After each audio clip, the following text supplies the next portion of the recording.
大家好，我是 Olive Branch Down. So I've been quite busy for these past couple of months with the new baby and all. So I've been doing a lot of cooking and washing up.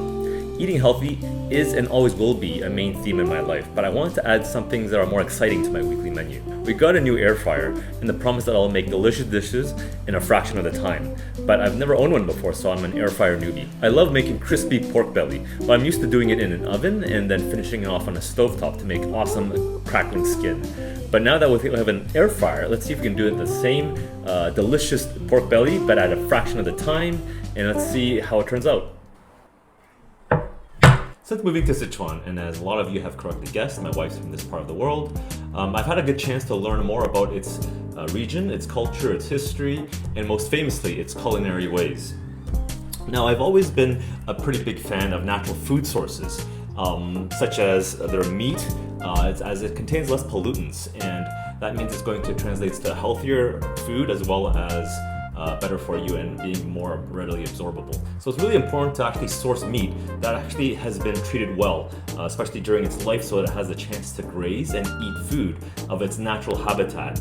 And that actually will translate to healthier and more nutritious meat when you eat them in turn.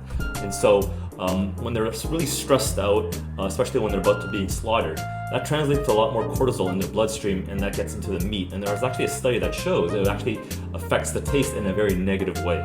So one of the benefits of living here in this part of the world is that I have access to really good meat. And that is because they actually feed on the land that actually is very fertile. And that's due to the geological fault that Sichuan lies on. It's right on the edge of the Himalayas, and so they get a lot of minerals into the ground, into the land, and that translates into better agriculture. And so this area of the country is actually one of the most fertile. And so I have this, luckily I have access to this really nice meat, this pork belly that my in-laws have brought back from the countryside. And you can see the layers of the fat and the meat is actually really, really nice for xiao rou, which is what I'm going to be making today. So I actually put this in the freezer. Well, actually, after I defrosted it, not fully, it's still quite firm, so it makes it easier to score the skin. And I'm trying to score the skin so that the salt can actually penetrate through the skin, as it's quite tough. But also when you're carving it up, it's a little bit easier to follow these score lines so that you can actually make decent portion sizes. The pork belly, when it's still really fresh and not partially frozen, then because of all the fat, it tends to slide around a lot, and it jiggles, and it makes the scoring of the skin, which is very tough, a lot more difficult. So that's why freezing it or semi-defrosting it is actually a tip. And it's really important at this stage to have a really sharp knife to penetrate that skin, that tough skin.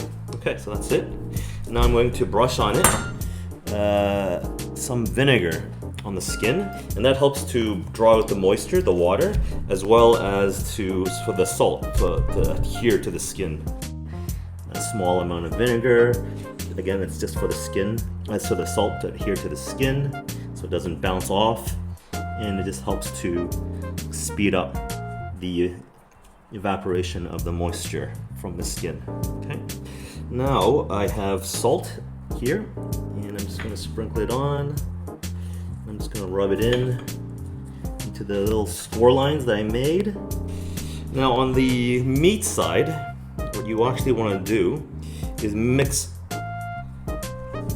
salt and sugar 1-to-1 ratio, because the sugar actually goes really nice with pork typically, and so we want that all over the meat. You don't want the sugar on the skin, because when you use high heat to make it crackling, it's actually going to burn. Sugar burns easily, and so you don't want your skin to burn. So that's why it's only salt on the skin, but salt and sugar for the meat side. Okay, so just be careful not to get any of the sugar on the skin. That's why you have it facing down to cover it and protect it. Whereas the meat, you can now lather on the sugar salt mix.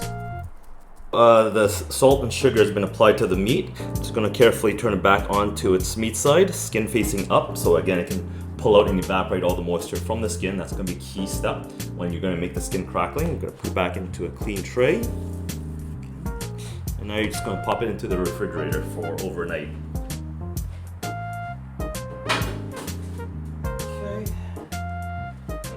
come back to this tomorrow to actually begin the cooking process. 明天吃烧肉喽。 Okay, so it's the next day, and I'm going to attempt now to cook the pork belly in an air fryer. I'm just going to drop it in and forget about it. So I'm going to take the pork belly out of the fridge, and hopefully it's nice and dry. Okay, nice and dry skin. Now I'm just going to make an aluminum foil mold. Now I know some of you guys might be thinking, how can a health guy be making pork belly for a meal? Isn't it really fatty with freshly saturated fatty acids? Well, if you're a follower of my channel, then you probably know that I'm actually a big fan of saturated fats. And for reasons I'm not going to get into in this video, you can always go back to my earlier videos to find out exactly why that is. And I go into quite a bit of detail talking about that. I'm actually quite a big fan of saturated fatty acids. And they're actually not the bad guys. Okay. Dry this. Plus, this actually is from local pig farms, so they're not actually from the supermarkets where they actually source their meat. From big chains and slaughterhouses that actually cross-contaminate with all kinds of other pig farms. And so when you can actually confirm that the source of meat is actually good, then actually makes it even more nutritious. So actually I'm not scared of having a bit of pork fat in my diet. Having delicious food can actually be a part of a healthy diet. Okay, so here we go. So another good reason why I like to make pork belly is because all that fat that starts to render out of it, I can then use that to stir fry some veggies or roast some potatoes. So that actually liquid gold that comes from the pork belly can go a long way.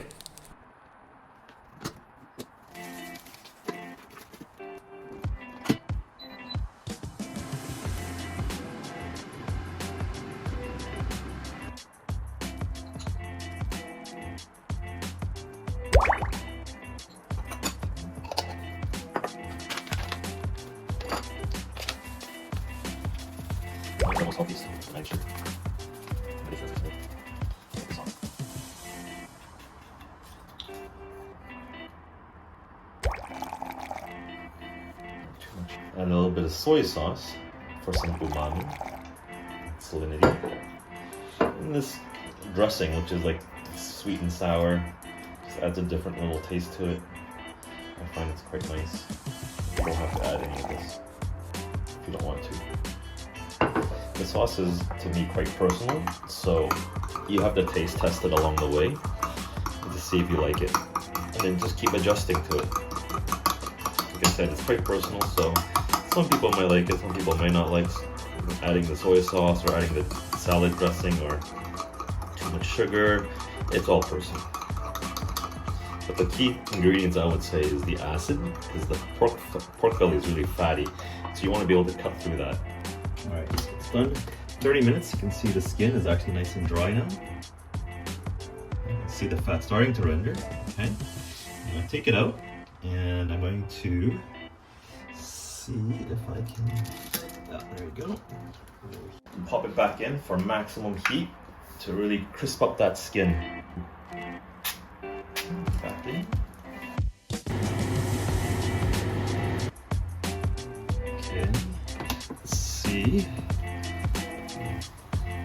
It's very golden brown. Careful about this part because I don't want to spill any of the rendered pork fat. I'm going to use it later to cook. Stir fry veggies. So I just want to be gently freeing the meat from the bottom tin foil. Check for crispiness.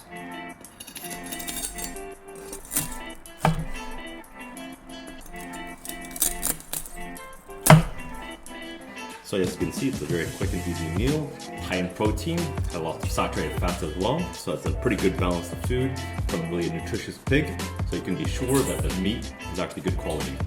Let's try one with the dipping sauce.